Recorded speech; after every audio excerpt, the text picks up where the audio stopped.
dia, amados telespectadores do programa Caminhos de Paz. Gostaria de agradecer a oportunidade que me foi dada, o convite que me foi feito pela irmã auxiliadora. Muito grata, realmente, por esse convite. O assunto sobre o qual nós vamos falar hoje é sobre o contentamento. Mas antes de falar sobre esse assunto, para falar sobre esse assunto, nós vamos usar a palavra de Deus, e vamos usar também o livro de Nancy Wilson, Contentamento. Um livro maravilhoso, viu, irmãos? Eu recomendo mesmo, tá? Então, vamos agora falar com o Senhor, vamos orar, entregando esse momento ao Senhor. Oremos. Querido Deus, Pai de amor, nós queremos te agradecer, Senhor, por esta oportunidade. Senhor, coloque em nossos corações e em nossas mentes, constantemente, a verdade de que nós não somos nada sem Ti, que precisamos do Teu auxílio, Pai, para crescermos, para estarmos bem. Senhor, que cada palavra que seja aprendida, Senhor, que venha de Ti, que possa gerar mudanças, Senhor, em nossas vidas. Não só em nossas vidas, mas na vida daqueles que estão em nosso entorno. Senhor, abre nossas mentes e nossos corações, para que nós não somente entendamos o que vai ser dito, mas que nós coloquemos em prática, Pai querido, a começar em mim. Eu te agradeço, te peço, Senhor Deus, tudo isso em nome do Teu Filho amado, Jesus Cristo. Amém. Muito bem, nós vivemos em um mundo em que os indivíduos querem mais, são ensinados a querer mais, porque menos do que isso é injustiça. E essa atitude acaba gerando em muitos de nós o descontentamento, a insatisfação. Mas o que é que nós podemos falar a respeito disso?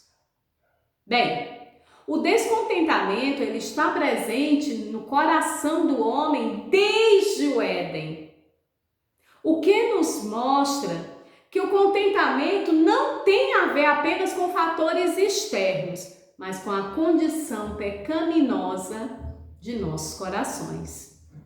Uma prova disso é que Deus criou o mundo e o narrador diz lá em Gênesis 1, ao final de Gênesis 1, que tudo que Deus criou era muito bom. Deus viu que tudo era muito bom. Mas o homem, Deus estava plenamente satisfeito com sua criação, mas o homem, criatura, como diz em uma determinada canção, a canção antiga, diz que ele preferiu não dar louvor à sua glória e sucumbiu ao desejo de saber, de conhecer igual a Deus. Mas mesmo Eva e depois o seu esposo Adão, tendo decidido ceder aos desejos proibidos, Deus, que é infinitamente misericordioso, reverteu esse quadro, colocando inimizade entre a serpente e a mulher, para que a decisão de Eva não tivesse um desfecho ainda pior. E mais tarde, aleluia, mais tarde ele reverteu tudo de uma vez, através do Evangelho da Graça, do sacrifício vivo realizado na cruz. Diante de tal realidade, nós podemos nos questionar bem assim, ora, se os primeiros seres humanos que tinham tudo para viver em paz e em plena satisfação fizeram o que fizeram, imagine eu, uma pessoa cheia de defeitos. Mas a Bíblia não diz isso. Não é assim que a Bíblia nos ensina. A Bíblia nos mostra, lá em Filipenses 4, de 11 a 13, que o contentamento é algo que nós desenvolvemos, que nós podemos aprender. Em Filipenses 4, de 11 a 13, diz assim: não estou dizendo isso porque esteja necessitado, pois aprendi a adaptar-me a toda e qualquer circunstância. Sei o que é passar necessidade, sei o que é ter fartura. Aprendi o segredo de viver contente em toda e qualquer situação. Seja bem alimentado, seja com fome, tendo muito ou passando necessidade. Tudo eu posso naquele que me fortalece. Aí, irmãos, Paulo nos mostra que, embora haja tribulações, é possível viver satisfeito. E como ele nos mostra isso? Através do seu exemplo. Paulo sofreu naufrágio, passou fome, foi preso por Nero, um imperador extremamente cruel, ficou isolado. Em suas cartas, ele conta todo o drama pelo qual passou, sem, contudo, reclamar. Como diz no início do livro de Efésios, dando graças a Deus por tudo. Irmãos, isso é maravilhoso.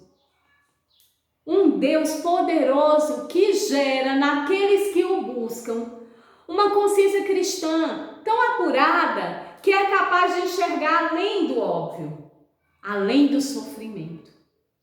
Isso foi o que Paulo fez. Ele aprendeu a olhar além do seu sofrimento. Aprendeu a olhar para o futuro que lhe estava garantido, porque estava garantido para todos que amam ao Senhor. E como Paulo aprendeu isso?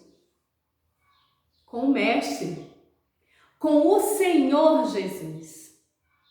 Cristo no Getsêmani, ele estava triste, podemos perceber que ele estava triste e angustiado. E depois de perguntar ao Senhor se não havia outro meio, ele se aquietou, aceitou a sua missão, satisfeito e determinado com a realidade que lhe era imposta. Como diz em João 10, 17 e 18, nos diz assim: por isso o Pai me ama, porque eu dou a minha vida para a reassumir. Ninguém a tira de mim, pelo contrário, eu espontaneamente a dou. Ele não resistiu, não respondeu, permaneceu no controle de si mesmo por meio da humildade e da obediência. É isso que fala em Filipenses 2. Quando diz Filipenses 2, 3 a 8, que nos diz bem assim: nada façais por partidarismo ou vanglória, mas por humildade, considerando cada um os outros superiores a si mesmo. Não tenha cada um em vista o que é propriamente seu, senão também cada qual o que é dos outros. Tende em vós o mesmo sentimento que houve também em Cristo Jesus, pois ele, subsistindo em forma de Deus, não julgou como usurpação o ser igual a Deus. Antes a si mesmo se esvaziou, assumindo a forma de servo, tornando-se em semelhança de homens, e reconhecido em figura humana, a si mesmo se humilhou, tornando-se obediente até a morte, e morte de cruz. E neste ponto, amados e amadas ouvintes, nós temos uma grande lição. A Bíblia, através das cartas de Paulo, aquele que aprendeu a viver feliz em toda e qualquer circunstância, diz lá em Efésios 5 e 1, portanto, sejam imitadores de Deus como filhos amados. Na verdade, Deus espera que nós sejamos seus imitadores. E enviou o Filho para que sofresse e passasse por privações intensas, humilhações, sentimento de traição e tudo que um ser humano faça. E ele conseguiu. Apesar de tudo, ele conseguiu. Este é o maior exemplo, amados. É a maior prova de que se ele conseguiu, sendo 100% humano, nós também podemos lutar diante das tempestades da dúvida, da baixa autoestima. Nós podemos encontrar alívio, alegria, paz e contentamento no Senhor, através da humildade e da obediência também. Olha, amados, nós sabemos que estes não têm sido dias fáceis, têm sido dias desafiadores.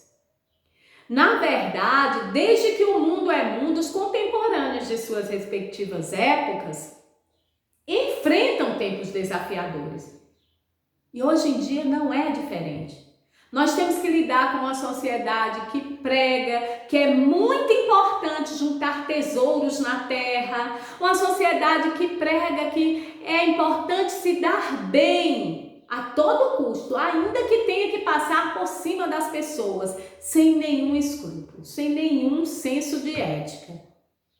As pessoas são tratadas como coisas. As doenças, por causa do estilo de vida, só têm aumentado.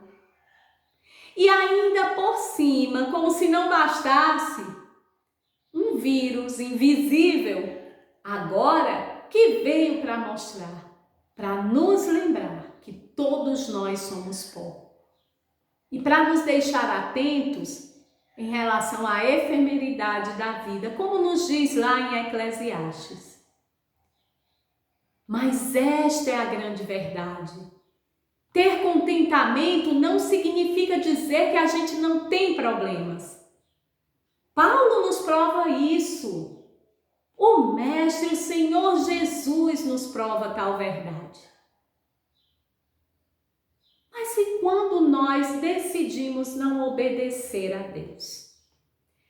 Bem, quando nós somos guiados por nossos desejos, e nós podemos ver isso através da palavra de Deus, é comum que o contentamento e o descanso, eles se apartem de nós. O Senhor espera que, como imitadores de Cristo, nós lutemos. É assim que nos diz, deixei já todas as passagens marcadas aqui, em Hebreus 12, 2. Diz assim: o qual, em troca da alegria que lhe estava proposta, suportou a cruz, não fazendo caso da ignomínia, e está sentado à destra do trono de Deus. Percebam, amados, que Cristo, por escolha própria, ele preferiu o sacrifício em nosso favor. Mas para conseguir suportar, ele manteve os olhos fixos no Pai. Que maravilha, irmãos! Os olhos fixos no Pai, no autor e consumador de nossa fé. Porque eu sempre digo para mim mesma, a cada manhã, cada dia é uma batalha que enfrentamos. E eu não sei, amado telespectador, qual é a sua batalha. De repente a sua batalha pode ser um filho desobediente ou viciado que te faz sofrer. Pode ser a perda de um filho, uma dor com a qual você tem que lidar, ou alguém de quem você precisa cuidar até o fim, que você ama, mas que há momentos em que se sente sobrecarregado, parecendo que ninguém entende o que você vive, ou quem sabe um esposo difícil, ou a situação financeira, ou alguém da família que está lutando pela vida. Eu não sei quais são as suas lutas, mas o Senhor sabe, pelo que você tem passado, pelo que você está passando agora. Mas uma coisa eu digo: se eu entrar nesta batalha diária, sozinha, esquecendo de quem rege os meus dias, amados, eu já entro derrotada. Sozinhos nós não somos nada. Ele é quem nos acalenta. Ele é quem nos consola, Ele é quem nos dá o contentamento. Nós temos um Salvador que nos fornece descanso para nossas almas. É o que diz lá em Mateus 11:29. Tomai sobre vós o meu jugo, aprendei de mim, porque sou manso e humilde de coração, e achareis descanso para vossas almas. Olha que palavra maravilhosa. E contentamento, amados, traz descanso. E nele, no Senhor, nós podemos descansar. Nós temos sim, lembrem-se, nós temos muitos exemplos dos servos do Senhor que aprenderam ao longo de sua vida a se contentar nele, no autor da criação. Mas o maior exemplo que nós poderíamos ter é o Filho, Cristo, que mostrou, vivenciou o contentamento ante a tempestade que lhe sobrevinha. Que este seja o nosso maior exemplo, em busca do contentamento pleno, em busca de caminharmos na jornada que nos está proposta. E eu gostaria de terminar com uma historinha sobre a Maria. É uma historinha que eu gosto muito, né? Eu já fiz em outros momentos. Maria, quando nós nascemos, nós somos acostumados a chorar quando queremos alguma coisa. E quando nós recebemos, seja o leitinho, a comidinha, né? Se está sujinho, chora. Então nós vamos nos sentindo satisfeitos, contentes. Maria foi assim.